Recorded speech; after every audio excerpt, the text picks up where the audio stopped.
Let's keep it moving. Couple more games. Ohio State at Indiana. This one having major NCAA tournament implications. KenPom makes this game IU -1. I'll likely be on the Hoosiers at home. When I say implications, Big Ten tournament winner would potentially face Oregon in the Big Ten tournament, and then the loser would have to maybe win a couple games to get in to the NCAA or to the NC2As. First time around in mid-January when these two teams squared off. No Malik Renew, no Devin Royal. IU won in Columbus as a 7-point road dog. Indiana in that matchup, 1.00 points per possession on post-up touches, 1.28 points per possession on pick-and-roll action, and shot over 65% at the rim. Ballo had a huge game without Renew.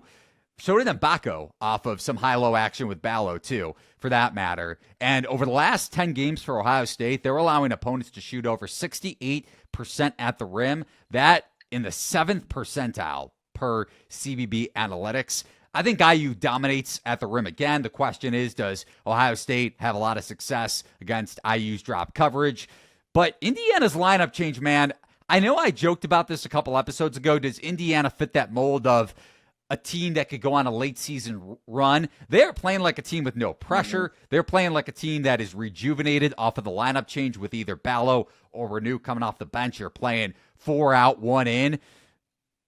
They're semi-dangerous if they get in. I know that sounds crazy, but at home, senior day, what say you for this matchup in particular? Tough one. I think Indiana probably gets a win, but I don't feel great about it. Close game. Tough handicap. Close game, probably. And they haven't really been playing a lot of them, which is surprising for Indiana. I guess their losses have been closer than their home wins. They've been losing a lot. They had a tough run. They put together, 4 of their last 6 have been wins. After and before that, they had lost 5, 6, 7 of their 8 previous. So, I mean, this is... But it correlates with the lineup change for Woodson and maybe just pressure off. Sure. And then also, it went so badly that they could just kind of start playing free. There's nothing really matters anymore. They win a big home game against Purdue. They beat Michigan State on the road, which is crazy. I think this is a good spot. This is a pretty good spot. They bring that chair out. Indiana brings that Bobby Knight chair out. You slam it. But in terms of what they're able to do in the conference, the defense in the half court is pretty good. And I think, they're expected to be, I guess, they're kind of overperforming expectations in conference play. So it's a little tough, but so is Ohio State. So I don't want anything to do with this one, honestly. I would arguably say the best bet is to pass.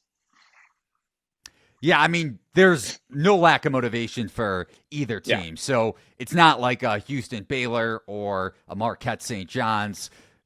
Both teams, either team would clinch a bid with a win in the Big Dance, and the other would be playing on Wednesday of the Big Ten tournament, which is not what either team wants to do, especially needing a couple wins then to get into March Madness most likely.